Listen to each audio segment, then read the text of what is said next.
안녕하십니까. 방금 소개받은 서울대학교의 안동현입니다. 예. 제가 아마 한 1시간 정도 시간이 주어진 것 같은데, 제목은 굉장히 거창하게 해놨어요. 뭐 금융위기와 자산관리 그런데 요새 사실 자산관리에 있어가지고 가장 중요한 부분은 부동산 쪽인데, 저는 평생 부동산에 별로 그렇게 관심을 가져본 적이 없어서 그래서 제가 돈을 못 버는 것 같아요.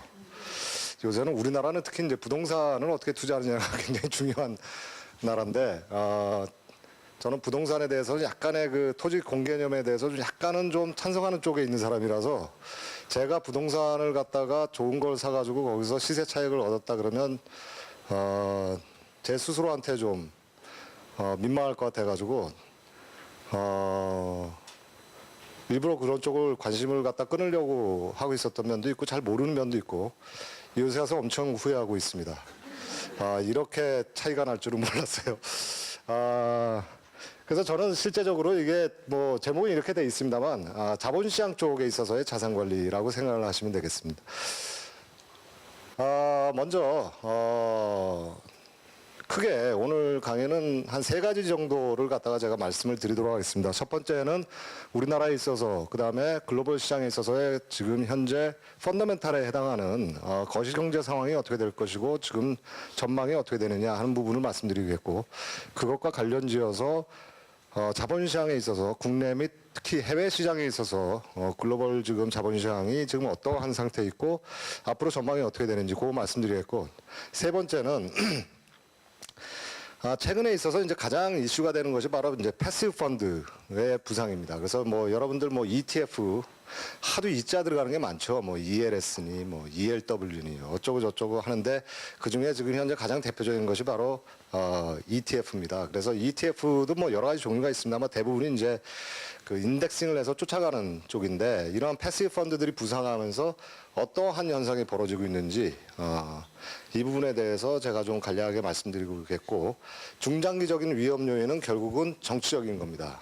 이것은 우리나라뿐만 아니라 글로벌 시장 자체가 지금 정치 위험에 굉장히 직면해 있어요. 그래서 이 정치 폴리티컬 리스크라는 것이 과거에는 그렇게 중요하다고 생각하지 않았었는데 최근에 와서 굉장히 중요하게 생각이 돼서 펀더멘탈을 좌지우지하는 것이 결국은 폴리티컬 리스크다. 그러면 이 정치 위험이 도대체 현재 어떤 방향으로 흘러가고 그것이 펀더멘탈에 거시경제에 어떤 영향을 미칠지에 대해서 잠깐 간략하게 말씀드리는 그런 식으로 구성을 했습니다.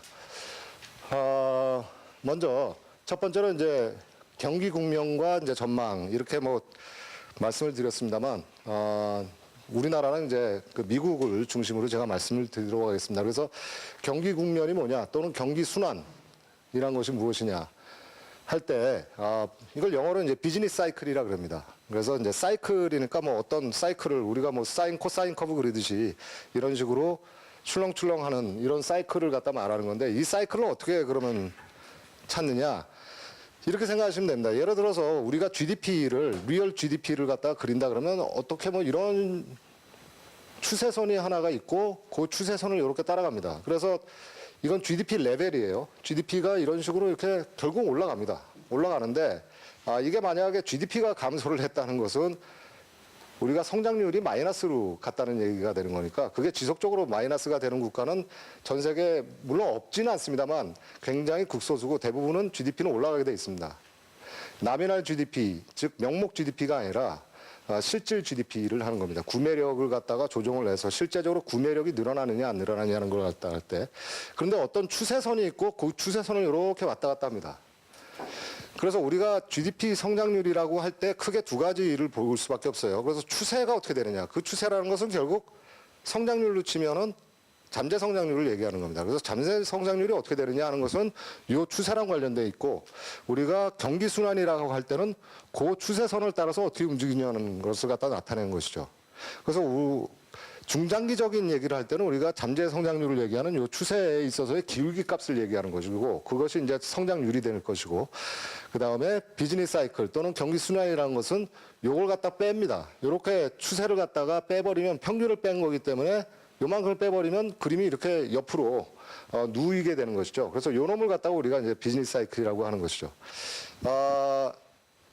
최근에 와서 이제 우리나라가 경제 성장률이 떨어지고 있다. 그렇게 할 때는 두 가지 요소가 다 있습니다. 하나는 잠재 성장률이 떨어지는 것. 즉, 이 기업값이 옛날에는 이렇게 됐다 그러면 최근에 와서 이게 점점 이렇게 줄어들고 있다 하는 게 한 가지 면이고, 두 번째는 사이클 면에서 이미 정점을 찍고 내려오고 있는 거 아니냐. 그러니까 이 그림상으로 한다 그러면 여기 정점을 찍고 이제 좀 내려가는 거 아니냐.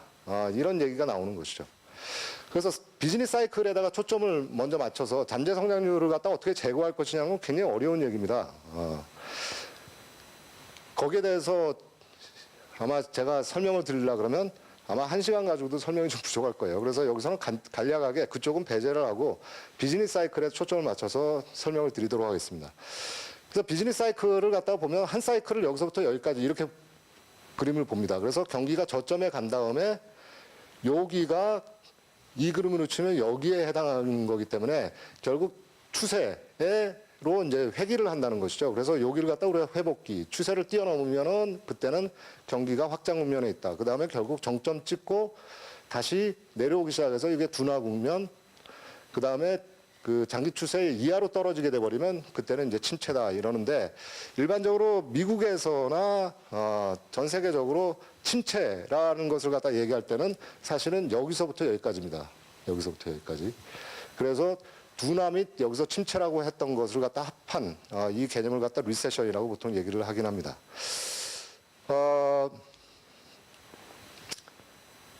근데 여기서 여러분들이 좀 생각을 해보셔야 될 게, 제가 말씀드린 거 이거예요.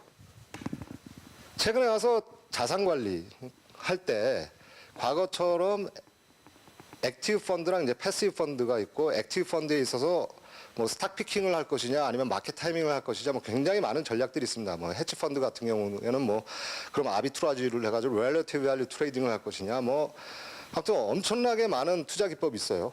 근데 최근에 와서 가장 중시하는 게 뭐냐면은 그것보다는 결국 이 비즈니스 사이클이 어떻게 움직이는지를 갖다 봐서 그 비즈니스 사이클에 따라서 포트폴리오를 갖다 수정을 하라는 것이 최근에 있어서 가장 큰 트렌드입니다. 근데 우리 일반 하우스홀드 입장에서는, 일반 투자자 입장에서야 내년에 GDP가 낮으면 야, 내가 회사에서 잘릴 수 있겠구나, 뭐 이런 리스크는 있을 수 있고, 월급이 좀 안 오르겠구나, 뭐 이런 얘기는 할 수 있습니다만, 그것보다는 훨씬 더 우리 피부에 와닿는 건, 야, 내가 주식을 가지고 있는데 그럼 내년에 폭락하는 거냐, 내가 부동산 가지고 있는 건데 내 주택을 갖다 두 채를 가지고 있는데 그러면 그때는 주택 가격이 떨어지는 것이냐, 뭐 이런 게 훨씬 더 우리한테는 피부로 와닿는 것이죠. 그런 측면에서 비즈니스 사이클에 대한 얘기를 갖다 제가 말씀을 드리고, 나중에 그 비즈니스 사이클과 그다음에 자본시장이 어떤 식으로 연결되는지는 나중에 제가 말씀드리도록 하겠습니다. 먼저 미국에 있어서 비즈니스 사이클별로 거시지표가 어떻게 되는지를 말씀드리겠어요. 즉 그림이 이렇게 돼 있을 때 이때는 어떤 일이 벌어지고, 예를 들어서 이때는 물가 상승률이 어떠냐, 그다음에 실업률이 어떠냐, 그다음에 기업에 있어서 투자가 어떻게 돼 있느냐, 이때는 어떻게 변하느냐, 이때는 어떻게 변하고, 이런 것을 갖다가 여기다 몇 가지를 갖다 보여드리는 겁니다. 굉장히 많은 거시경제 지표에 대해서 이런 분석이 이루어지고 있는데, 여기서 대표적으로 세 가지만 말씀드리도록 하겠습니다. 첫째, 파란색은 물가 상승률입니다. 여기가 저점이에요. 그래서 바닥을 찍고 비즈니스 사이클 아까 그 그림으로 하면 이렇게 된 겁니다. 여기가 정점을 찍고 이렇게 다시 내려오는 것이죠. 그래서 경기가 바닥일 때 그때 물가 상승률이 어떻게 됐느냐, 그 다음에 회복 국면에서 어떻게 되냐, 확장 국면에서 어떻게 됐느냐, 그 다음에 정점 찍을 때 어떻게 되고, 경기가 둔화돼서 침체됐을 때 어떻게 됐느냐 하는 것을 갖다가 미국에 있어서의 역사적인 자료를 가지고 계산을 한 거예요. 그 다음에 실업률은 또 그때 어떻게 됐느냐, 그 다음에 기업에 있어서 투자 비율은 어떻게 됐느냐 하는 것을 나타내는 것인데, 먼저 물가 상승률만 보시죠. 물가 상승률 보시면 쭉 올라갑니다. 이때 인플레이션이 가장 낮다가 이제 올라가기 시작하죠. 그래서 경기가 피크를 쳤을 때 올라간 다음에 둔화 때도 올라갑니다. 더 올라가요. 다시 말해서 이거 후행 지표라는 것이죠. 그러니까 물가가 정점을 찍었을 때는 이미 경기에는 정점을 찍고 내려오는 시점이었다는 겁니다. 그래서 물가 상승률은 후행 지표구나 하는 것을 여러분들이 볼 수가 있고, 두 번째, 실업률을 보시면 여기서 실업률 갭이라고 해놨는데 그냥 실업률이라고 생각하시면 돼요. 자연 실업률을 갖다 조정한 거에 불과한데, 자, 실업률을 보시면 쭈르륵 떨어집니다. 쭉 떨어져 여기서 제일 낮았다가 이렇게 올라가죠. 그러니까 아까 비즈니스 사이클이랑 정반대 그림이 나타납니다. 그래서 실업률과 실제적으로 GDP의 성장률이란 것은 서로 동행지수다 이렇게 보시면 돼요. 물론 그림은 반대로 그려집니다만 이 사이클이랑 이 사이클 이렇게 되는 것이죠. 그다음에 마지막으로 투자를 보시면은 투자는 당연히 경기가 저점일 때 기업들이 투자를 갖다가 줄이다가 그다음부터 늘립니다. 회복기 때 늘려요. 이쪽이 회복인데 회복일 때 늘리고 이미 확장 국면으로 가면 줄어들기 시작합니다. 그래서 경기가 정점에 왔을 때는 이미 투자 비율은 마이너스로 찍혀요. 그래서 쭉 떨어집니다. 즉 선행지수란 거죠. 그래서 기업에 있어서의 투자, 설비 투자를 갖다가 굉장히 중시하는 이유가 바로 여기에 있습니다. 그래서 미국 같은 경우 지금 현재 어떻게 되어 있냐면은 전체적으로 물가 상승률은 굉장히 낮아요. 물가 상승률로 봐서는 아직도 뭐 여기랑 요 사이 정도가 왔다 갔다 합니다. 실업률로만 따지면 실업률은 거의 이쪽에 와 있어요. 이쪽이랑 사실은 이쪽 쪽까지도 왔어야 됩니다. 그 정도로 지금 실업률이 지금 고용률이 미국 역사상 지금 가장 좋을 때예요. 네. 그러니까 미국에서 4년제 대학만 졸업하면 어딘지 지금 취직을 합니다. 네. 우리나라랑 정반대 상황이죠. 그래서 그걸로 치면 이미 정점을 찍었다고 우리가 판단할 수 있어요. 투자는 지금 어느 정도에 와 있냐면 여기랑 여기 사이입니다. 그래서 이런 걸로 봤을 때는 펀더멘탈로 봐서는 지금 미국의 경기 상황은 확장 아니면 정점을 이미 찍었다고 봐야 된다. 그래서 작년 그 12월 달에 미국의 주가 조정을 받았고 1월 달에 지금 회복을 좀 해주고 있습니다. 그런 게 뭐였냐면 미국의 경기의 정점이 올해 4분기 정도로 대충 예측을 했었습니다. 아니면 내년 1분기나 이 정도로 하다가 와 지금 돌아가는 상황을 보면은 그거보다 좀 더 앞당겨질 것 같다. 정점을 찍는 게 그런 우려 때문에 주가가 좀 조정을 좀 받았어요. 근데 어찌됐든 요 정도에 와 있다 이렇게 생각하시면 됩니다.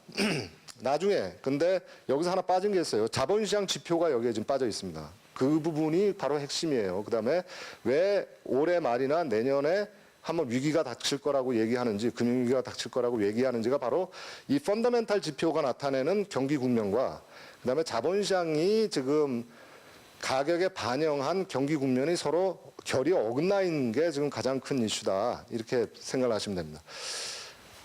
자, 최근에 있어서 글로벌 경기 순환 평가 하는데 2016년 이후 실제적으로 글로벌 경제가 굉장히 좋았습니다. 2016년에. 그래서 2016년, 17년, 작년 실제적으로 2분기까지 전 세계 경제가 호황이었어요. 굉장히 좋은 시점이었습니다. 근데 3분기부터 뚜렷하게 지금 둔화되고 있습니다. 그런데 그 전까지는 대부분의 국가가 다 좋았었는데 작년 3분기 이후로는 미국만 아직도 굉장히 솔리드하게 잘 나가고 있고 나머지 국가들은 이제 꺾이기 시작했어요. 정점을 찍고 그래서 미국과 다른 나라 간에 있어서의 디커플링 현상이 있다. 그 다음에 지난 2년간의 실제적으로 회복은 아까도 말씀드렸듯이 투자가 주도를 했습니다. 투자가 주도를 했다는 것은 이쪽이었다는 것이죠. 이미 저점은 2009년에 있었으니까 이쪽이었다는 얘기인데 이게 생각보다 빨리 정점을 찍고 지금 다른 나라 국가들은 이쪽으로 돌아섰다는 얘기가 되는 것이죠. 여기에 대해서 뭐 몇 가지 말씀드릴 게 있는데 제가 시간이 그렇게 많지가 않으니까 여기서 한 가지만 제가 말씀드리고 갈게요. 지금 사실 경제학자들이 제일 힘들어하는 게 특히 거시경제학자들이 제일 힘들어하는 게 뭐냐면 우리가 2009년 여름에 경기가 저점을 찍었습니다. 2008년 여름에 여기에 도달했어요. 죄송합니다. 2009년 6월에 2009년 6월에 여기를 찍고 거의 대부분의 국가들이 그때 그 트러프를 갖다 찍었었는데 그 이후로 지금 여기까지 어떤 국가는 여기까지 임해 와서 이렇게 가는 국가도 있고 미국처럼 이 근처 어딘가에 있을 거라고 판단되는 국가들도 있고 뭐 약간씩은 다릅니다만 무려 10년이 지났는데 아직도 정점을 갖다가 못 찍었어요. 그러니까 굉장히 오랫동안 이 그림상으로 봐서는 호황인 것처럼 나옵니다. 근데 사실은 호황이 아니었죠. 지난 10년간 세계 경제가 좋았다고 얘기할 사람들은 그렇게 많지 않을 거예요. 오히려 이 기간에 있어가지고 대부분이 요 근처에서 놀았다는 겁니다. 굉장히 회복하는데 오래 걸렸어요. 그럼 왜 이렇게 회복이 오래 걸려드냐?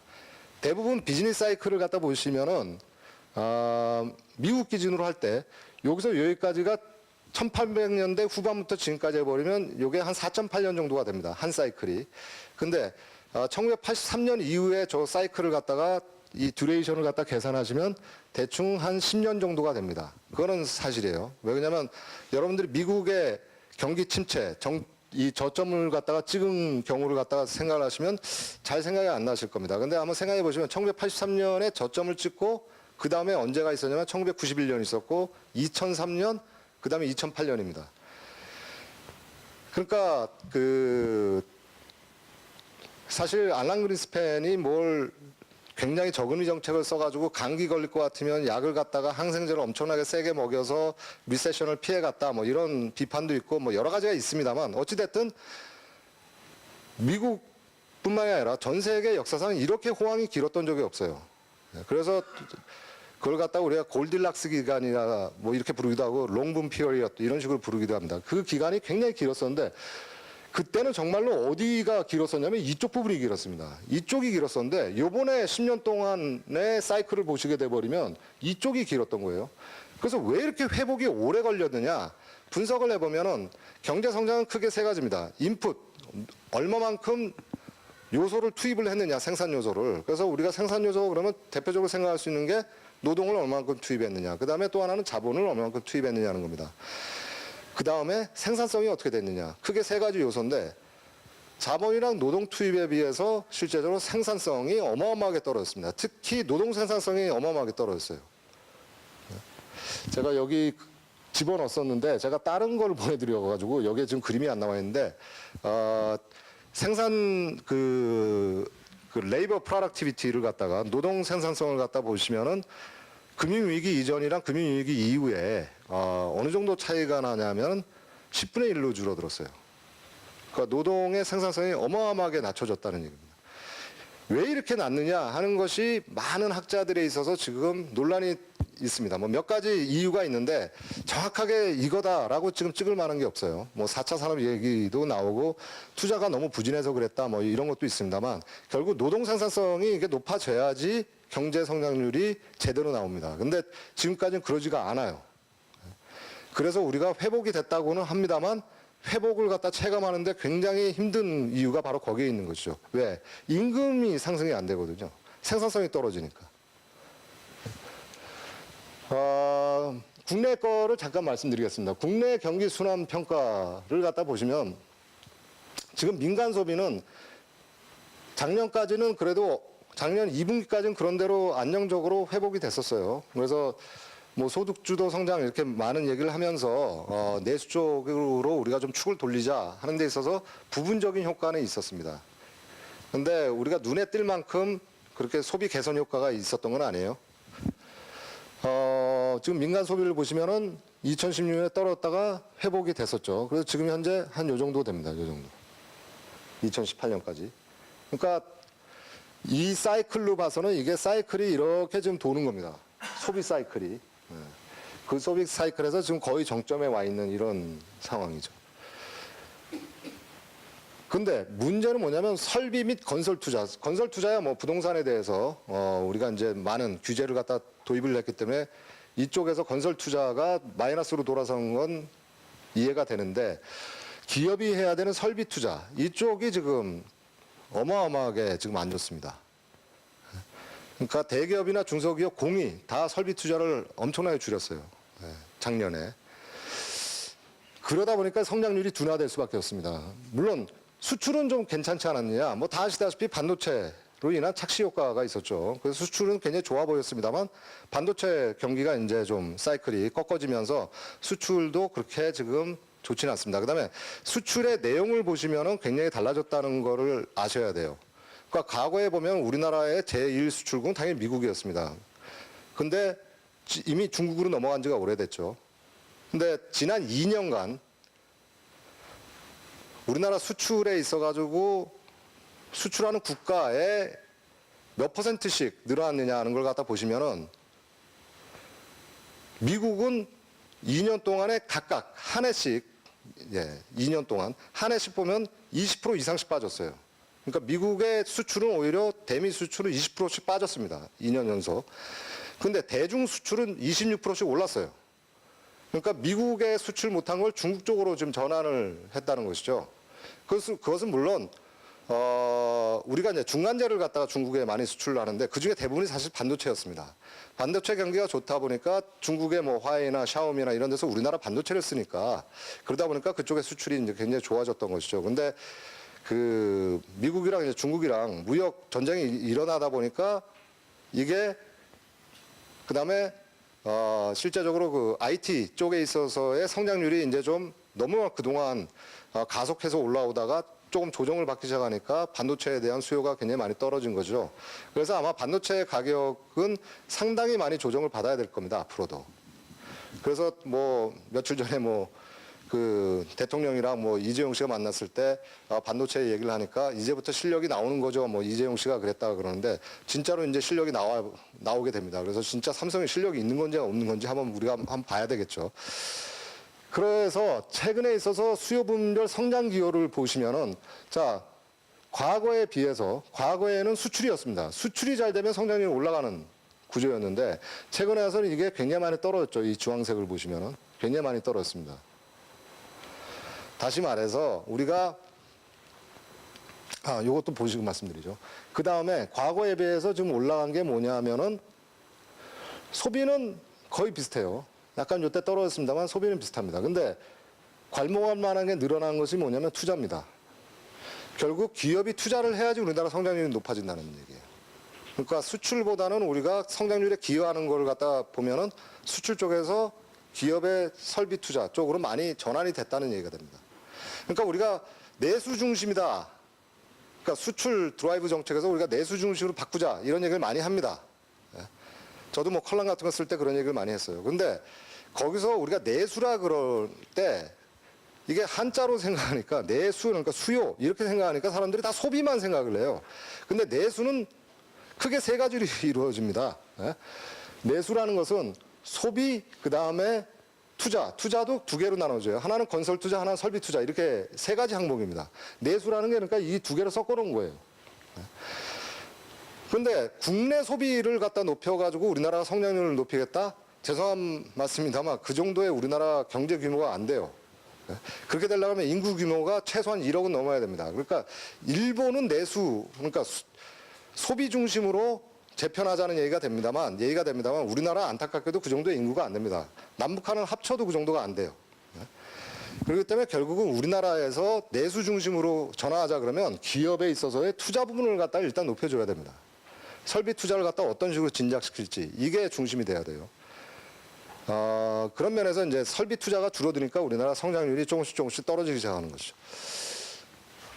전망에 대해서 간단하게 말씀드리겠습니다. 뭐 제가 한 건 아니고 이건 IMF에서 한 것인데 IMF의 선진국에 있어서는 내년에 조금 줄어들 것이고 신흥국은 오히려 약간 높여놨습니다. 근데 최근에 신흥국도 약간 낮춰가고 있는 것이 사실이에요. 미국의 경제 성장률 2.3, 2.9 올해는 좀 둔화될 것이다. 2.4%. 제가 이걸 보면 생각나는 게 우리나라가 지금 2% 후반대입니다. 근데 미국이 지금 보시면은 2% 뭐 2.3%에서 2.9% 정도 되지 않습니까? 우리나라보다 조금 낮아요. 평균으로 치면은. 근데 우리나라의 지금 GDP per capita가 1인당 GDP가 3만 불 정도가 됩니다. 미국의 1인당 GDP가 어느 정도 되는지 혹시 아십니까? 대충 한번 4만 불? 네. 5만 6천 불입니다. 네? 그러니까 아직도 꽤 차이가 나요. 5만 6천 불이면. 근데 5만 6천 불인데 이미 성장률은 비슷하게 우리가 주저앉았다는 거죠. 이게 굉장히 슬픈 얘기입니다. 네. 이 정도 가지고는 절대로 따라잡을 수가 없어요. 네. 그러니까 미국이 이 정도의 성장률을 보이는데 우리가 2% 후반대 가지고 야 성장 이 정도 했으면 됐다 이렇게 해버리면은 우리가 지금 어느 나라랑 지금 GDP per capita 비슷하면 스페인 정도랑 비슷합니다. 예? 근데 스페인이 선진국이냐? 안타깝게도 스페인은 선진국이라고 부르지 않습니다. 예? 지금 선진국이라 그런다 그러면 한 4만 물 정도는 넘어서야 돼요. 예.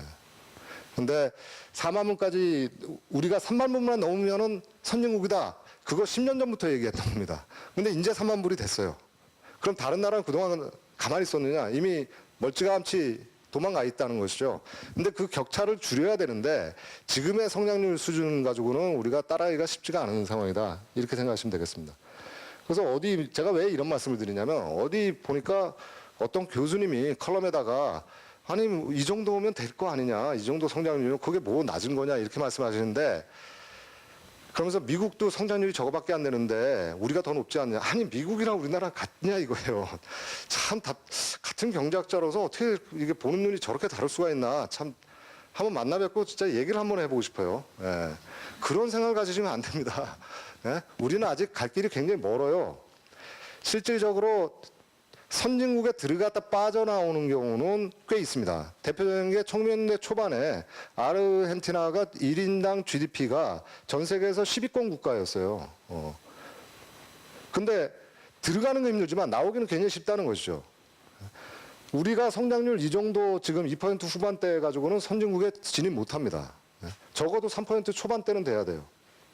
그게 요원하다는 것이죠, 지금은. 자, 전체적으로 보시면 내년에는, 이건 이제 올해죠, 이미. 올해는 작년보다는 조금 못할 것으로 예측이 됩니다. 미국의 GDP에 대한 그 그림을 갖다 아까 그 비즈니스 사이클로 그린 거예요. 그래서 GDP 갭이란 것이 바로 잠재 성장률을 빼준 겁니다. 그래서 이게 한 사이클이라고 보시면 돼요. 이렇게 지금 사이클이 돕니다. 자, 이때 사이클이랑 좀 그림이 좀 다르다는 걸 볼 수가 있죠. 이렇게 사이클이 있은 다음에 여기서 약간 좀 헤매다가 사이클이 이렇게 결국 그려집니다. 또 여기서 사이클이 이렇게 그려져요. 원래대로 한다 그러면 보통 이런 듀레이션을 갖다가 생각한다면 여기서 사이클이 이렇게 그려졌어야 되겠죠. 근데 이번에 굉장히 오래 걸렸습니다. 여기서 잠재 성장률까지 가는데 이렇게 오래 기간이 걸린 적이 없어요. 여기 보시면은 여기 저점 찍은 다음에 바로 회복됐었고 여기서 저점 찍은 다음에 이때 좀 길었다고 해도 요만큼입니다. 기간이. 근데 여기서는 이만큼 걸렸어요. 그죠? 굉장히 긴 시간 동안에 잠재 성장률을 회복하는데 미국의 예인데 이렇게 오래 걸렸다는 걸 볼 수가 있습니다. 여기서 올해 드디어 이제 정점을 찍을 것 같다. 언제쯤 찍을 것 같냐? 올해 4분기나 내년 1분기 정도에 정점을 찍을 것 같다라는 것이 이쪽 계량하는 사람들에 있어서의 분석 내용입니다. 우리나라 거를 한번 보시자고요.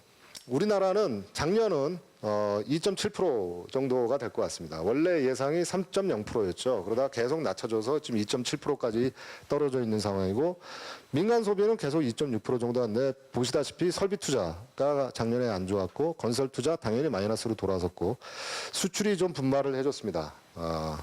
근데 내년 돼버리면 공이 설비 투자만 올해 워낙 줄여놨기 때문에 좀 나아지지 않겠느냐 정도고 나머지는 다 조금씩 조정을 받아서 그래서 내년에는 한 2.6% 정도가 나오지 않겠느냐.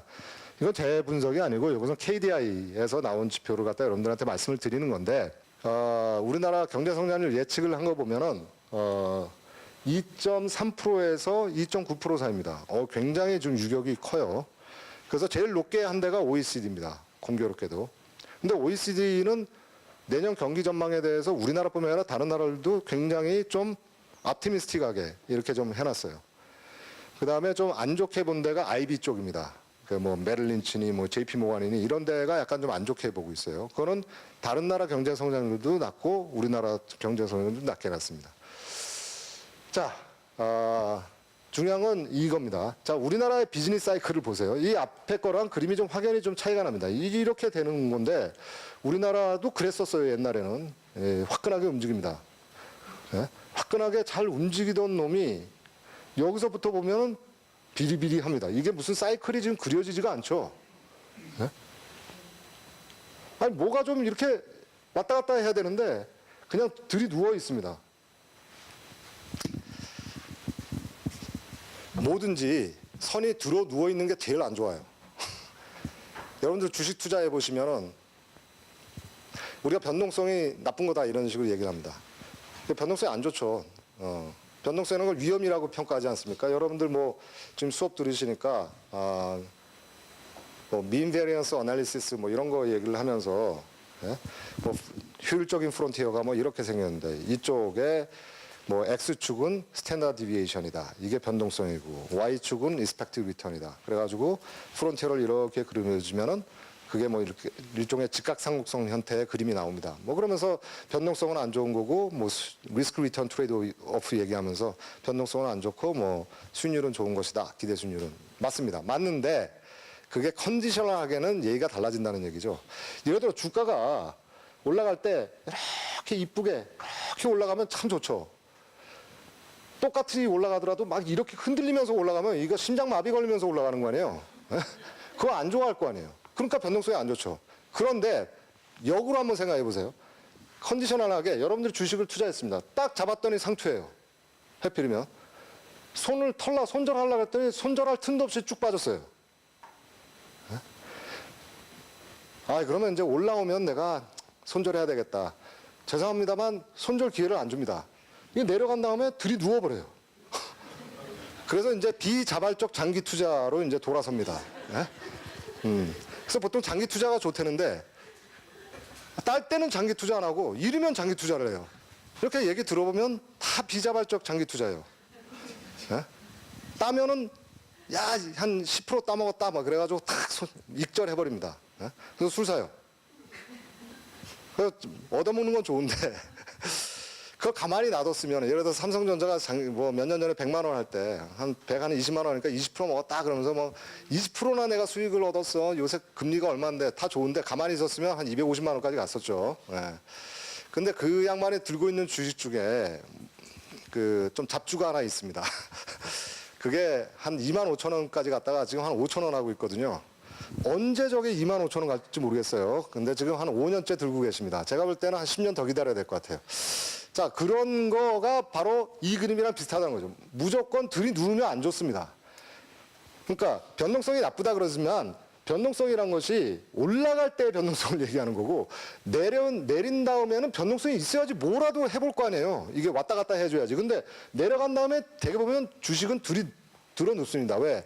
수급이 다 빠져버리거든요. 언젠가 연어가 돌아오듯이 언젠가 기관 투자가나 또는 외국인 같은 큰 손이 돌아올 때까지는 그거 못 올라갑니다. 딱 들어 누워버리면. 그때까지 기다리는 수밖에 없어요. 사실은 손절을 갖다가 해야 되는 거죠. 그런데 손절 못 합니다. 왜? 손절을 해보는 순간 이제 바로 행동경제학적인 심리적 문제가 발생합니다. 내가 패배했다는 걸 인정을 해야 되는 거거든요. 그건 죽어도 못 하죠. 그래서 예를 들어서 내가 산 게 아니라 남이 사라 그랬던 거가 그렇게 돼버리면 손절해요. 근데 자기가 판단해서 들어간 건 죽어도 손절 못 합니다. 굉장히 재밌는 현상이 많죠. 어찌됐든. 자, 그런데 이거는 주가처럼 이렇게 빠진 다음에 얘가 안 움직여요. 우리나라 성장률이 이런 식으로 답보 상태에 있다는 거죠. 즉 뭐냐면 역동성이 전혀 없는 경제가 됐다는 것이죠. 한마디로 좀비화된 경제다. 그래서 이게 거시경제 하는 사람들이 특히 그 이카노미스트들 그 인더스트리에서 뭐 골드만삭스니 뭐 JP 모간이니 저도 뭐 IB에서 교수 때려치고 한 2년 정도 인더스트리에서 있다 왔습니다만 우리가 각 국가의 이 비즈니스 사이클을 볼 때 이렇게 그림이 그려지는 게 제일 안 좋은 겁니다. 이게 출렁거려야 돼요. 이게. 그래야지 뭔가를 도모할 수가 있습니다. 아까 주가가 빠졌을 때 움직여야지 뭐라도 하죠. 아니, 안 되면 뭐 레버리지를 해서라도 뭐 저점에 갔을 때 잡아가지고 올리든지 아니면 고점에 갔을 때 숏을 쳐버리든지 뭐라도 하는데 이게 들어누워 있으면 아무것도 할 게 없는 거거든요. 우리나라 경제 상황이 이렇다. 이 슬픈 얘기인 거죠. 자, 물가 시간이 별로 없으니까 제가 건너뛰겠습니다.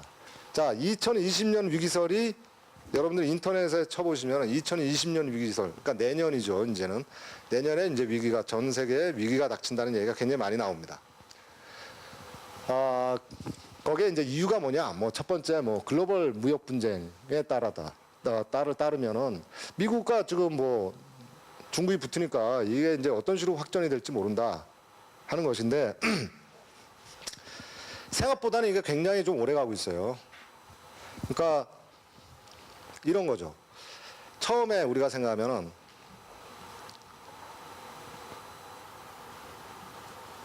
제가 우리 집에 고양이를 4마리를 기르는데 길고양이를 해가지고 4마리를 기르고 있어요.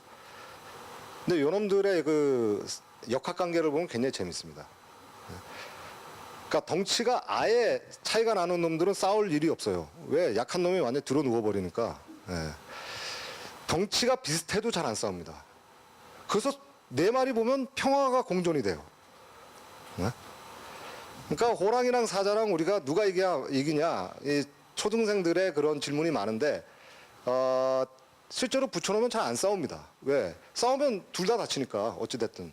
그러니까 비슷하면 잘 안 싸워요. 그러니까 제일 처음에 미국과 중국이 붙는다 그랬을 때 일반적으로 많은 사람들이 생각하는 게 호랑이랑 사자랑 싸울 이유가 없으니까 저거 그냥 으르렁거리기만 되지 싸울 일은 별로 없을 것이다. 그게 한 가지 예측이었고, 두 번째는 뭐냐면 예를 들어 호랑이랑 표범을 갖다 둘이 같이 넣어놓으면은 그땐 표범이 들어 누워버립니다.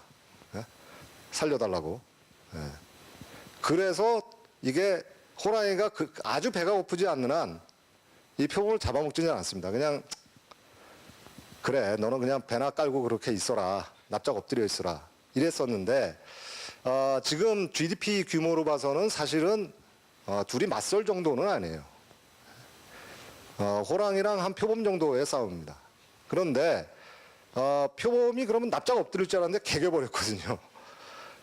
그러다 보니까 여러분들 그 나바로라는 사람이 있어요.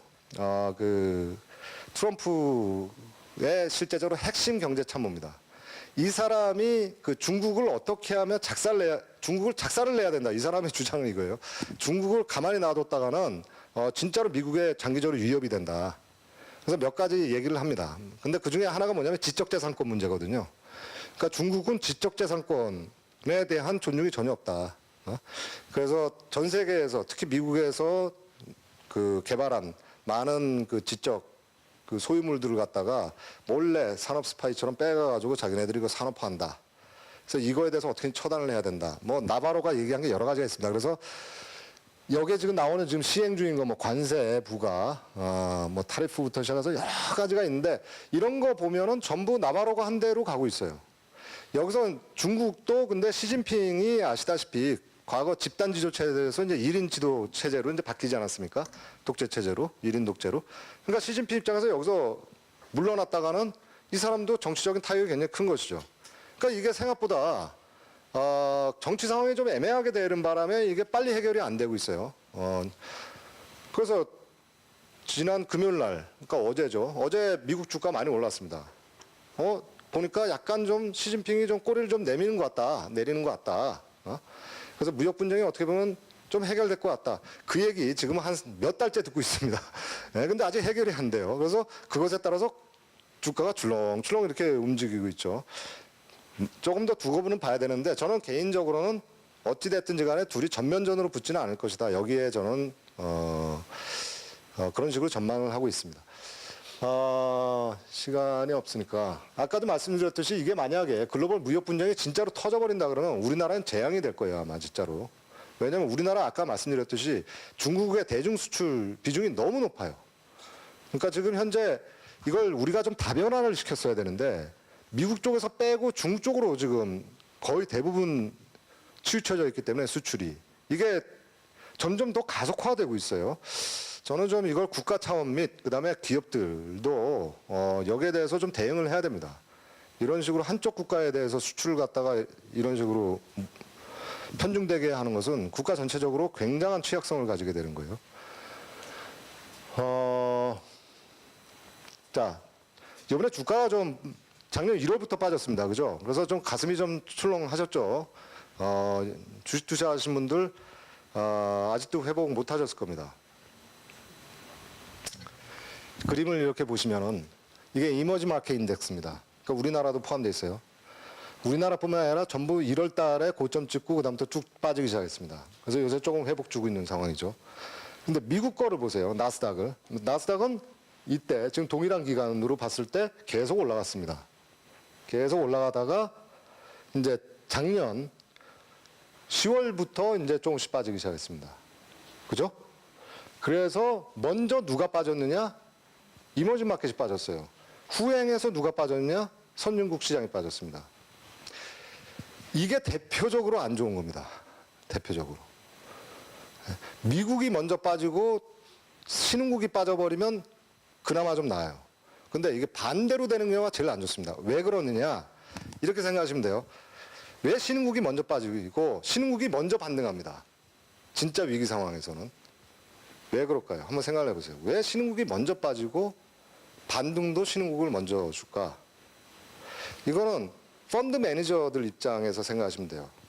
그러니까 펀드 매니저들이 이제 전 세계 시장에 다 투자를 하고 있잖아요. 이제 주식 펀드 매니저가 있습니다. 이 사람 입장에서 이거 좀 안 좋은데 상황이? 그래서 주식에 대한 익스포저를 좀 줄이자. 주식 투자 비중을 좀 줄이자. 할 때 그럼 예를 들어서 제가 미국 시장에다가 뭐 50% 투자를 했고 이머징 마켓에 50%에서 반반씩 투자를 지금 제가 하고 있다고 생각하자고요. 그러면 내가 100원 있는데 50원을 투자하고 있었는데 좀 상황이 안 좋을 것 같으니까 80%만 투자하자. 근데 비율은 동일하게 가져와서 40, 40.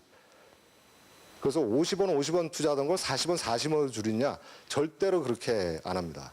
어떻게 하냐면 미국 거 상대적으로 안전한 건 50원 그대로 놔두고 이머징 마켓에 투자했던 50원을 갖다 30원으로 줄여서 총 주식에 대한 익스포저는 80원으로 줄이되 위험한 놈부터 먼저 처분하는 것이죠.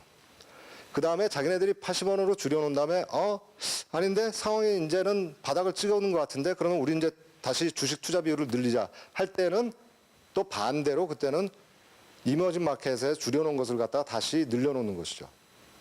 그래서 항상 보게 돼버리면 바닥은 누가 먼저 찍느냐? 이머징 마켓이 먼저 찍고 그 다음에 반등도 이머징 마켓이 먼저 나옵니다. 대부분.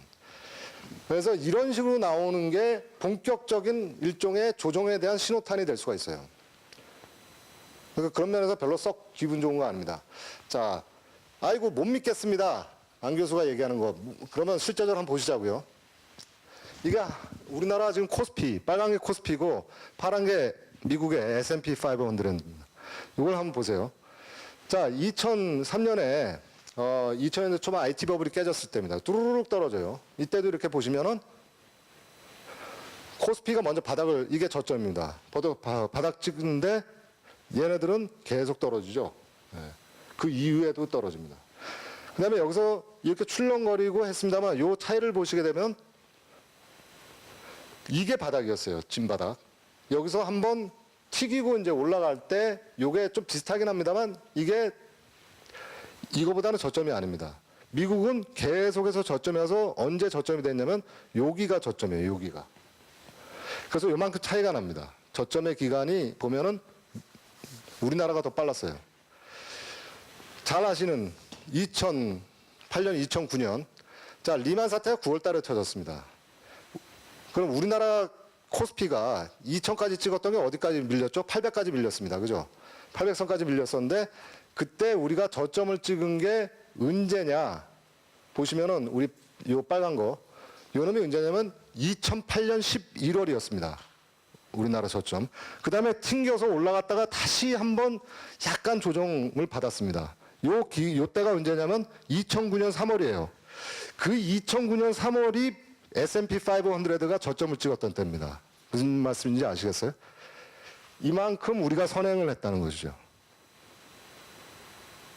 그래서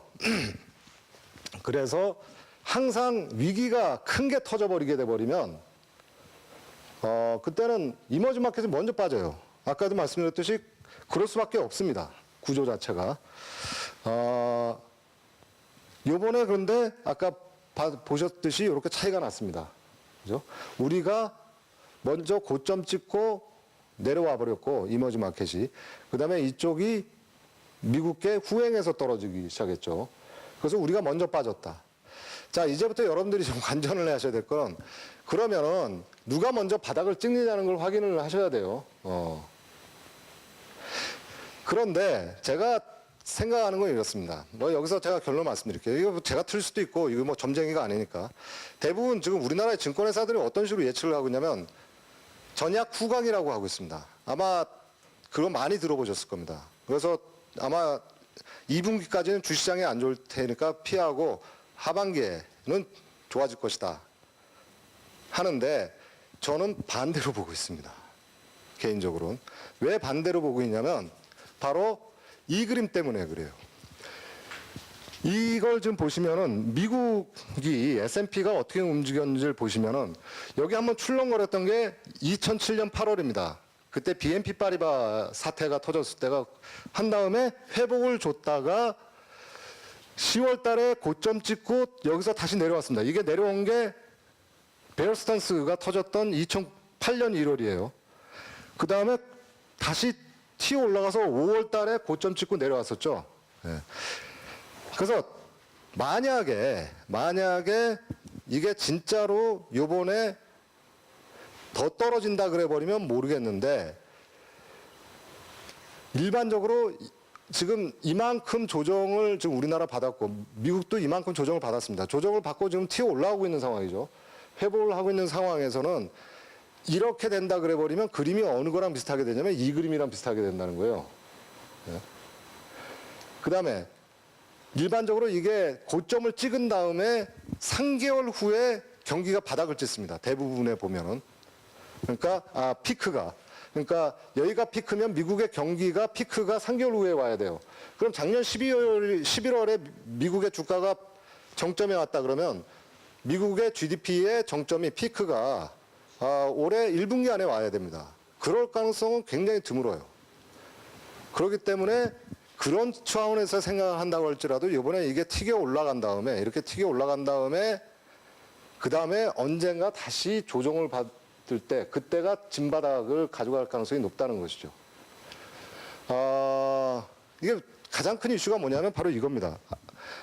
아까 제가 비즈니스 사이클 얘기하는데 여기 확장금융이란 지금 정점 어딘가 사이에 있는데 여러 가지 그 거시경제 지표를 보면 펀더멘탈 지표로 봐서는 근데 자본시장 쪽의 지표를 한번 생각을 해보자. 그 부분을 아직 안 봤다는 것인데 자본시장의 지표를 보시면 주가 수익률을 보시면은 확장에서는 그래도 2.79% 이게 쿼럴리 데이터입니다. 분기. 그런데 정점에 오면 확 떨어진다. 근데 이미 미국의 주가 수익률은 이런 식으로 조정을 받고 있는 상황이죠. 그러니까 정점에 와 있을 가능성이 되게 높다고 보는 것이죠. 누가? 자본시장. 자본시장 입장에서는 미국의 경기가 정점에 와 있다고 이미 가격에 반영을 하고 있다는 얘기예요. 이런 측면에서 보면. 주가 변동성. 그러니까 빅스라 그래서 옵션에서 내재되어 있는 변동성입니다. 그러니까 시장에서 변동성에 대해서 어떤 식으로 가격을 매기고 있느냐는 것인데 이런 식으로 정점으로 가면 변동성이 커집니다. 이게 제가 볼 때는 가장 지표 중에 좋은 지표예요. 근데 지금 금요일 날 기준으로 금요일 날 미국의 주가 많이 올랐습니다. 그죠? 회복을 많이 했는데 그런데도 불구하고 지금 몇 퍼센트냐면 17% 수준입니다. 작년 11월 이후로는 17%에서 30% 사이에서 움직이고 있어요. 변동성이 굉장히 커졌다는 얘기입니다. 그러니까 변동성이 이만큼 커졌다 그러면 이미 경기는 정점을 지나버렸다라고 생각을 하고 있다는 것이죠. 그 다음에 뭐 달러 지수나 요새 달러가 조금 약간 약세로 다시 돌아졌습니다만 재작년에 비해서 굉장히 많이 올랐죠. 달러 인덱스가 90인데 지금 97이에요. 그 다음에 장단기 금리차 계속해서 떨어지고 있습니다. 여러 가지 이 상황을 갖다가 종합을 해보면은 자본시장에서 어떻게 보냐면 이미 경기는 미국 경기는 정점에 와 있었어야 됩니다. 이게 맞다 그러면은. 근데 아직 경기 정점은 안 와 있어요. 다시 말씀드려서 이게 결이 지금 안 맞는다는 거예요. 자본시장이 주는 생각하는 펀더멘탈에서 비즈니스 사이클이랑 실제 비즈니스 사이클이 서로 지금 결이 안 맞다는 겁니다. 과거에는 이게 굉장히 잘 맞았거든요. 그래서 어느 정도 충격이 오더라도 아주 충격이 크진 않았었는데 2008년을 제외하고서 2008년 서프라임이라는 특수한 상황 때문에 그랬었는데 그걸 제외하고서는 아주 큰 충격이 안 왔었는데 이번에는 결이 상당히 다르다. 이게 핵심이다라는 말씀을 드리겠습니다. 그 다음에 여기서 실제적으로 이제 투자를 하시는 분들은 딱 그림 요거 하나만 보시면 됩니다. 얼마나 지금 무서운 상황인지. 이게 뭐냐면 미국의 윌셔 5000라는 가장 큰 인덱스입니다. 그러니까 미국의 그냥 시가총액이다 이렇게 생각하시면 돼요. 주가의 시가총액을 GDP로 나눠준 겁니다. 이 레이쇼를 보시면은 역대 가장 높았던 게 2000년대 초반입니다. IT 버블 있었을 때. 그래서 그때 1.4배였어요. 자, 2007년에 고점까지 다시 한번 왔었습니다. 금융위기 터지기 전에. 그때 보면 이를 조금 상회했어요. 한 1.1배까지 갔습니다. 그러고 터졌죠. 그 다음부터는 기어 올라왔습니다. 기어 올라와서 요게 작년 11월입니다. 전 고점을 돌파했어요. 그래서 제가 요새는 사실 강연을 잘 안 하는데 작년 10월 달에 9월 달이든가 뭐 어떤 기업에서 저보러 강의를 좀 하도 해달라 그래서 한번 갔습니다. 그래서 제가 여러 가지 뭐 이것과 비슷하게 하다가 다들 조시더라고요, 아침에. 그래서 이렇게 조시면은 그러면 제가 그림 한 장만 딱 보여드리고 나가겠다. 그래서 요 그림을, 그때는 그림이 어떻게 돼 있었냐면 여기였습니다. 9월 달이었으니까. 요 그림을 딱 보여주니까 눈이 번쩍 뜨시더라고요, 다들. 오, 이거 좀 이상하긴 하다. 결국은 조정 받았죠. 그죠? 미국 주가가. 네. 그러면 지금 요 정도 주가 조정을 받은 과정, 즉 이게 주가가 GDP, 펀더멘탈에 비해서 너무 고평가되어 있다는 겁니다. 고평가된 건 여러 가지가 있죠. 아무튼 유동성이 너무 좋았어요. 양적 완화하고 뭐 별짓을 다 하는 바람에 이게 너무 많이 올랐다는 것이죠. 여기까지 올라왔는데 조정이 요 정도 조정 가지고 이게 조정이 끝났다고 얘기할 수 있느냐? 절대로 이렇게 조정이 끝나는 경우는 없습니다. 역대 보시면 절대로 조정이 이렇게 끝나지 않아요. 이렇게 되면 큰일 나죠. 네, 이렇게 돼버리면. 그러니까 요번에 오히려 조정받고 약간 반등 준 다음에 어느 정도까지 가야 되냐면 최소한 여기까지는 더 내려가야 됩니다. 1.2. 테크니컬 분석을 하더라도 이보다 더 내려갈 가능성이 더 높습니다만 지금 현재 시점도 여전히 고평가되어 있다는 거죠, 주식이. 근데 바로 이게 쭉 떨어질 것이냐? 그럴 가능성은 별로 없다. 왜? 펀더멘탈이 안 좋았으면 괜찮은데 정점을 찍어버렸으면 되는데 펀더멘탈은 아직 기다려야 되거든요. 아직 미국의 경기 정점이 안 와 있단 말이에요. 근처에. 그러다 보니까 이게 좀 더 어려운 숙제가 돼버린 것이죠. 과거에 비해서. 그러니까 그것만 아니었으면 지금부터 주식 다 빼세요. 제가 이런 말씀을 드릴 텐데 주식 다 빼라는 말씀을 제가 못 드리는 이유가 바로 그건 것이죠. 이 펀더멘탈이랑 결이 달라졌으니까. 자, 그래서 어떤 문제가 터질 것이냐 하는 것인데 2020년에 첫 번째는 경기가 정점에 도달할 때까지 자산 가격이 현 상태를 유지하면서 그냥 기다리는 겁니다. 자, 경기 순환 면에서는 이미 주가가 너무 많이 올라가 있어요. 경기 순환은 거기까지 지금 뒤쳐져 있습니다. 그러면은 결국 얘는 수평으로 움직이는데 비즈니스 사이클이 올라가서 서로 커플링을 줄여버리는, 커플링되는 이런 현상이 제일 좋은 겁니다. 그래서 사실은 요번에 이렇게 더 올라갈 것이 좀 조정을 받았죠. 그래서 출렁출렁 하면서 이렇게 간다 그러면 이게 제일 좋은 거예요. 즉, 이 그림상으로 봤을 때 여기서 그냥 이렇게 출렁출렁 하면서 가면은 제일 좋은 겁니다. 좀 더 기다려보자. 그러면 결국 정점이 올 것이다. 비즈니스 사이클에. 이렇게 되면 제일 좋은 거죠. 두 번째는 알고 봤더니 올해 말이나 내년 초에 미국의 비즈니스 사이클이 정점을 찍을 줄 알았는데 생각보다 그게 일찍 왔다. 좀 일찍 왔다. 그래서 이게 경기 순환이 한 이쯤에 올 줄 알았는데 2019년에 알고 봤더니 올해쯤에 그냥 와버렸다. 일찍 터졌다. 이렇게 돼도 상대적으로 좀 충격이 덜합니다. 제일 안 좋은 것은 이게 결국은 미국의 경기가 그러니까 이런 거죠. 지금 주가는 여기에 있고 펀더멘탈은 여기 있거든요.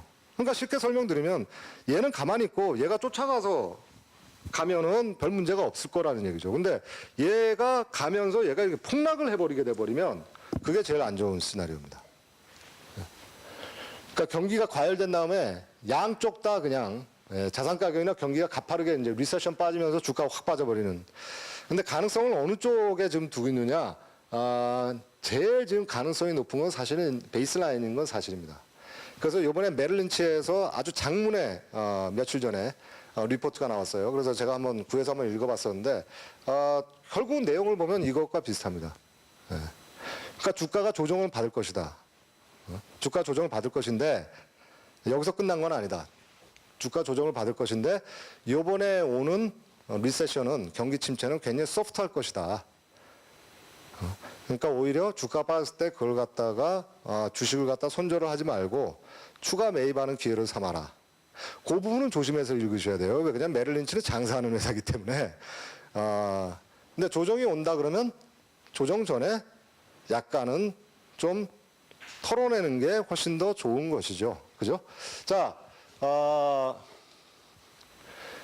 근데 정말로 세 번째 시나리오로 가서 또다시 금융위기 정도는 아니지만 상당한 파괴력을 가진 위기가 온다 그러면 어떻게 되겠냐? 그땐 정말 문제입니다. 왜냐하면 이제는 대책이 없어요. 대응 방법이 떨어진다는 게 제일 문제예요. 왜냐하면 2008년 금융위기는 여러분들 다 아시다시피 미국에 있어서의 가계부채 문제였습니다. 근데 딜레버리징 한다고 레버리지 줄이자 뭐 그래서 부채를 갖다 감축한다고 전 세계가 다 그랬습니다만 사실 줄였느냐? 전 세계의 부채 총량 하나도 줄어든 거 없습니다. 실제적으로 계산한 거 보면 하나도 줄어든 거 없어요. 대부분의 선진국은 민간 부채를 갖다가 공공부채로 이전시켜 놨습니다. 그래서 중앙은행의 대차지표를 키워놔 버리든지, 예?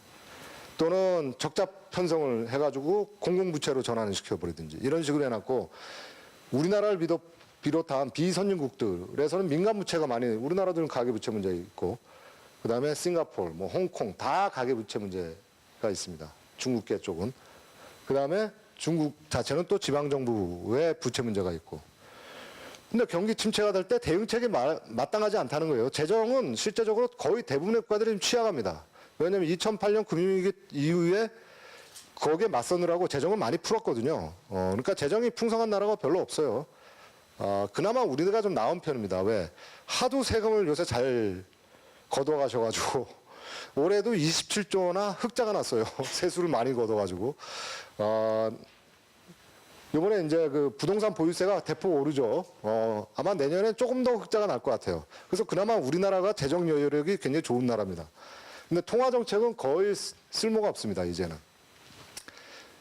미국이 그나마 금리를 갖다가 좀 높여놨는데, 뭐, 다른 나라들은 제로금리죠, 아직은. 우리나라 뭐, 이제 1.5%. 이 정도에서 낮춰봤자 거의 효과가 없습니다. 그래서 통화정책에 기댈 건 별로 없어요. 그러니까 재정 문제입니다, 이제는. 근데 그 대응책이 그렇게 만만치 않기 때문에 쉽지가 않다라는 말씀을 드리고, 시간이 없으니까 몇 가지만 할게요. 자, 일단, 전 세계에서 트렌드는 액티브 펀드에 투자하지 마라. 패시브를 사라 이거예요. 그러니까 이건 옛날부터 우리 학자들이 얘기하던 겁니다. 그냥 패시브 펀드를 사라, 인덱스를. 우리로 치면 그냥 코스피 200을 사라. 라는 말씀은 저는 못 드리겠습니다. 네? 우리나라에서 안 통하는 얘기예요. 네? 우리나라에선. 제가 대학원을 간 게 1988년이거든요. 혹시 기억하실지 모르겠습니다만 1988년 때 우리나라 코스피 지수가 얼마냐면 딱 1000을 찍었습니다. 네.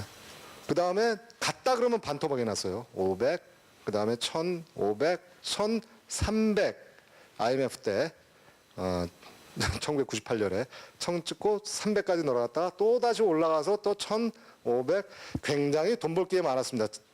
뒤돌아와서 생각하면 500 갔을 때 살 걸. 그래서 그냥 1000에만 팔아먹었으면은 내가 딱 2배씩 꼬박꼬박. 그게 몇 번이었냐면 정확하게 6번이었거든요. 그 6번만 내가 물결을 탔어도 내가 참 돈을 많이 벌었을 텐데 다 가정법 과거 완료입니다. 예? 인생은 그렇게 후회로 가득 차는 거예요. 자, 그런데 우리나라가 2000을 찍은 걸 보면 얼마 안 됐습니다. 그죠? 2005년에 드디어 1000을 돌파시켰거든요. 그래 놓고 이제 뭐 2000 올라간 다음에 거기서 또 비리비리 하다가 뭐 한 2500 갔다가 다시 2000 지금 방어하느라고 난리도 아닙니다. 그죠? 우리나라는 장기 투자를 해서 리스크 프리미엄을 주는 국가가 아니에요. 다른 나라도 마찬가지입니다. 그러면 리스크 대비 리턴을 주는 나라가 어느냐? 실제적으로 그런 국가 몇 개 안 됩니다. 어느 나라가 있느냐? 미국이에요. 그래서 여러분들 자녀분들 지금 20대 분들한테 한다 그러면 미국의 인덱스 펀드는 꼭 집어넣으셔야 됩니다. 그래서 거기다 장기 투자를 하라 그러세요. 장기 투자도 아무데나 장기 투자하는 게 아니에요. 그리고 인덱스 펀드라 그래서 아무 인덱스 펀드나 한다고 그래서 되는 게 아닙니다. 그래서 유일하게 전 세계에서 지금까지 가장 리스크 리턴 트레이드 오프를 확실하게 준, 장기 보유하면은 은행 이자보다는 높은 수익률을 줬던 것은 미국 주식. 거의 유일합니다. 그럼 앞으로도 그럴 것이냐? 그건 모르는 얘기죠. 그나마 다른 나라보다는 확률이 높다는 것이죠. 자, 그런데 여기서 지금 말씀드리는 건 뭐냐면은 그게 왜 액티브 펀드들이 그렇게 성과가 안 좋았냐? 액티브 펀드들 그러잖아요. 우리가 뭐 저평가된 주식을 갖다 우리가 뭐 사가지고 뭐 하고 고평가된 놈은 요새 또 해치 펀드 같은 경우는 고평가된 놈을 우리가 숏을 쳐가지고 뭐 펀더멘탈 롱숏 펀드니 뭐 페어와이즈 롱숏 펀드니 뭐 굉장히 전략이 많습니다. 근데 걔네들 성과 보면 실제로 그렇게 좋지가 않아요. 인덱스 펀드에 비해서. 왜 안 좋았느냐? 바로 이겁니다.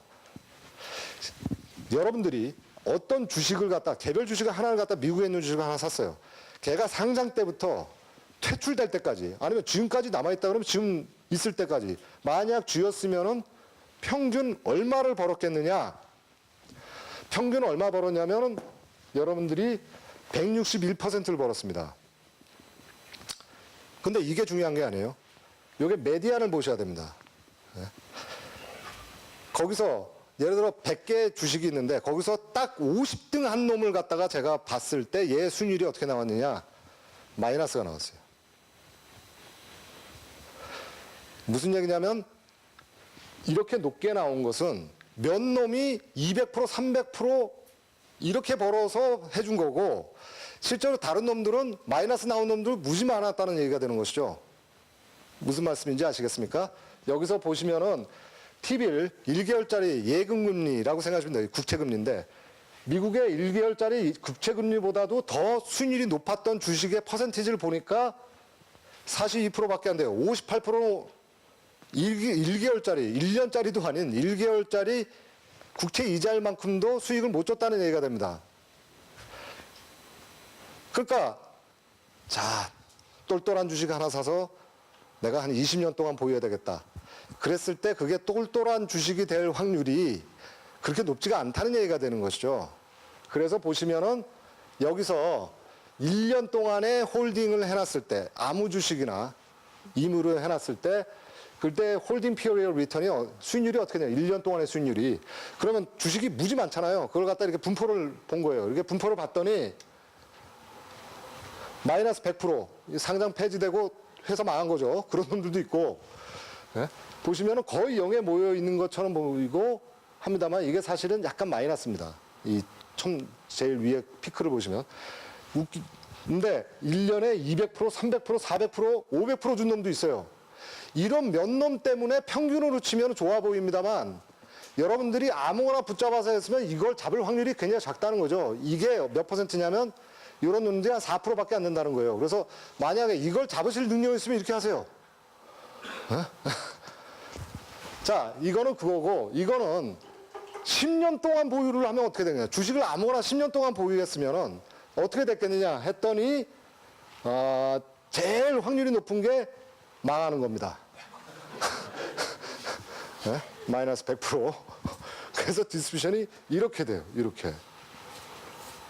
그죠? 장기 투자를 하는 건 좋은데 장기 투자를 할 때 정말 잘 골라야 된다. 정말 잘 골라야 된다. 그러니까 우리가 장기 투자에서 돈 버는 게 몇 개 있습니다. 대표적인 게 삼성전자였죠, 우리나라는. 근데 삼성전자 지금 와서 와 그때 당연히 삼성전자를 잡았어요. 그거는 사후적인 얘기고 20년 전에 삼성전자냐 LG전자냐 뭐냐 뭐 이렇게 했으면은 그때 삼성전자가 저렇게 될 거라고 예측을 한 사람은 그렇게 많지 않습니다, 사실. 네? 그러니까 이걸 잡으려다가 이렇게 될 가능성이 있다는 얘기죠. 그런데 이놈을 섞어놔 버리면 얘네들이 워낙 많이 벌어주기 때문에 평균을 내버리면 수익률이 좋다는 거죠. 그래서 인덱스 펀드가 좋다는 얘기입니다. 패시브 펀드가. 근데 패시브 펀드가 그래서 요새 비중이 얼마가 됐냐? 1995년만 하더라도 5% 이하에서 지금 35% 글로벌 시장에서 굉장히 드디어 이제 학자들이 많이 얘기해서 많이 좋아졌습니다. 아, 이거 액티브 펀드 수수료도 비싸고 하는데 실제적으로 수익률은 별로 안 좋더라. 패시브 펀드 싸다. 요새 특히 ETF가 있으니까 엄청나게 쌉니다. ETF 사시면 돼요. 굳이 무슨 패시브 펀드 이런 거 사실 필요 없어요. 우리로 치면 코스피 200인데 다시 한번 말씀드립니다만 우리나라 코스피 200을 갖다 10년 보유한다 그래서 수익을 준다는 보장이 없어요. 그럴 바에 미국의 S&P 500나 나스닥을 사시는 게 낫다는 얘기죠. 달러 쌀 때. 패시브 펀드가 많아지는 게 반드시 좋은 건 아니에요. 국가 전체적으로 봐서는. 바로 뭐냐면 이게 파이낸셜 타임즈에 나왔던 겁니다. 인덱싱, 그러니까 패시브 펀드를 한 겁니다. 인덱스 펀드니까. 마크시즘보다 더 나쁘냐. 그 샌포드 버넌스타인이라는 그 리서치 회사입니다. 그쪽에서 장문에 분석을 했어요. 뭐냐면은 패시브 펀드는 예를 들어 코스피 200이라면 200개다 그냥 투자를 하는 겁니다. 200개 주식에다가. 그죠? 우리나라에서 제일 큰 200개 주식에. 거기서 이놈이 저평가돼 있는지 이놈이 주식이 고평가되는지 아무도 관심 없어요. 그냥 200개, 상위 200개 거기에 대해서 시가총액 비율로 해서 저는 투자해서 쫓아가는 겁니다. 그러니까 야 이게 삼성전자가 너무 요새 싼 거 아니냐? 야 뭐 이 주식은 너무 비싼 거 아니냐? 이거에 대해서 전혀 관심 없습니다. 옥석을 묻지 않아요. 그냥 200개 주어 있으면 그거대로 저는 사는 겁니다. 왜 그래도 되느냐? 어떤 놈은 고평가돼 있고 어떤 놈은 저평가되겠지만 둘 다 섞어버리면 서로 캔슬아웃 돼서 그것도 분산 투자가 되거든요. 즉 미스프라이싱 리스크도 분산이 돼버리니까 프리라이딩 해버리는 거예요. 전혀 걱정할 필요가 없습니다. 투자자 입장에서는 좋은데 국가 입장에서는 안 좋다는 거죠. 국가 입장에서는 좋은 주식에 돈이 많이 몰려서 거기서 SEO를 해서 주식을 유상증자를 해서 돈이 그쪽으로 자원이 배분되고 그래서 좋은 기업 또는 좋은 섹터에 돈이 들어가줘야 되는데 이런 옥석을 밝히는 기능이 없거든요. 그래서 막시즘보다도 공산주의가 더 나쁜 거다 저게. 예? 굉장히 좀 센세이셔널한 그거였습니다. 그래서 지금까지도 계속 논란이 돼요. 예. 이런 우려가 좀 있습니다. 그 다음에 이게 번들링으로 투자해버리니까 살 때 코스피 200 코덱스 200을 샀다. 그래버리면 200개 주식을 한꺼번에 샀다 팔았다 이렇게 해보니까 한꺼번에 샀다 팔아버렸으니까 이 200개가 올라갈 때는 다 같이 올라가고 내려갈 때 다 같이 내려가거든요. 그러니까 상관성이 떨어집니다. 상관성이 올라가요. 상관계수가. 같이 올라가고 같이 내려갑니다. 자, 이게 안 좋은 거죠. 왜 인덱스를 사라 그랬느냐. 분산 투자를 극대화라고 해놨는데 분산 투자 효과가 줄어들어 버려요. 모두 다 분산 투자를 해버리는.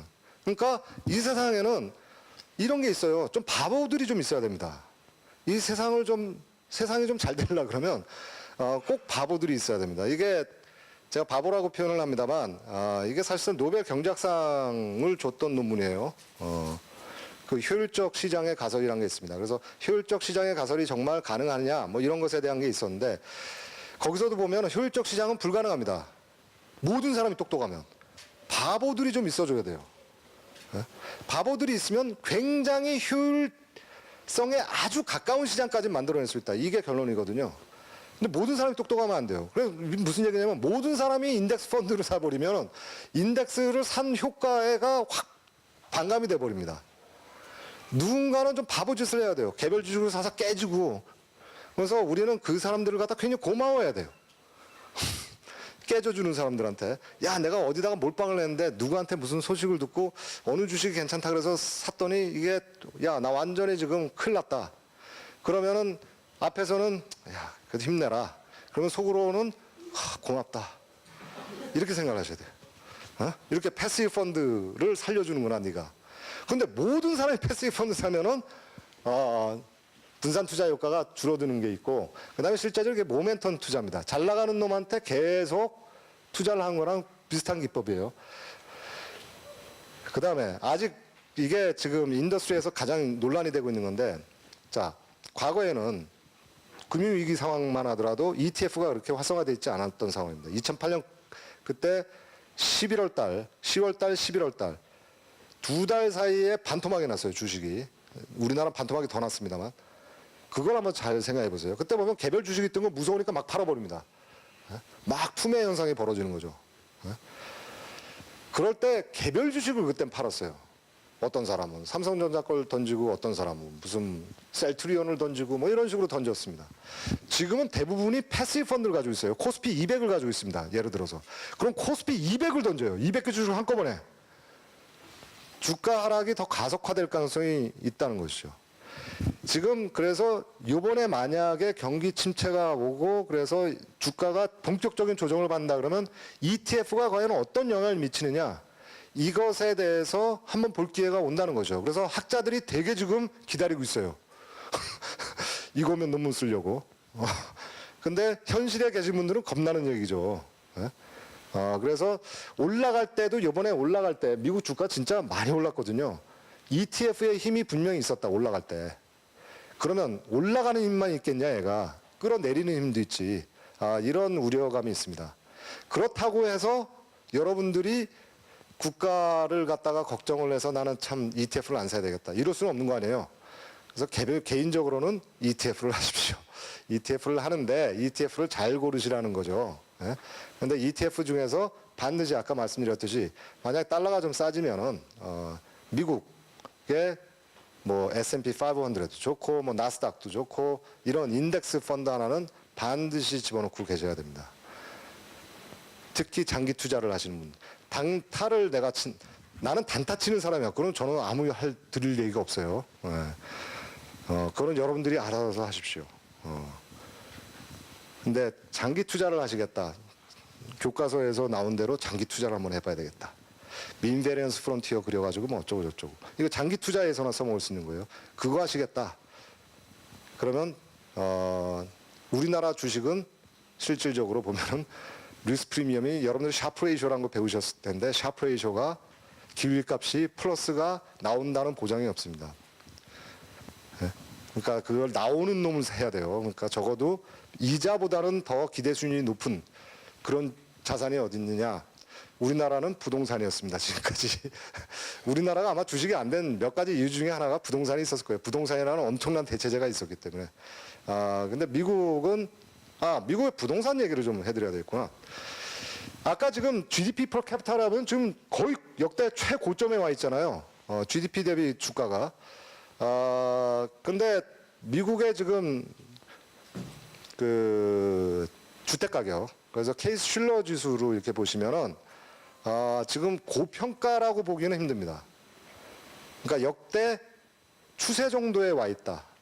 오늘 제가 안 가져왔는데 케이스 슐러 지수로 하면 한 역대 평균 정도에 와 있습니다. 그러니까 미국의 주가가 좀 약간 고평가돼 있다. 뭐 얘기가 나오는데 물론 지역별로 좀 다릅니다. 지역별로 뭐 하와이나 이런 데는 굉장히 많이 올랐어요. 맨하탄이나. 그런데 최근에 와서 작년 5월 달부터 맨하탄이 집 가격이 이제 조정을 받기 시작했죠. 그래서 조금 조정을 받으면서 약간 고평가돼 있는 건 사실입니다만 뭐 금융 위기 이전에 뭐 2006년 그때 정점을 찍었을 때만큼의 그 정도로 높지는 않습니다. 그래서 아마 미국발 뭐 부동산 위기가 터진다. 이거는 제가 볼 때는 거의 가능성이 없는 얘기인 것 같아요. 제가 시간을 너무 많이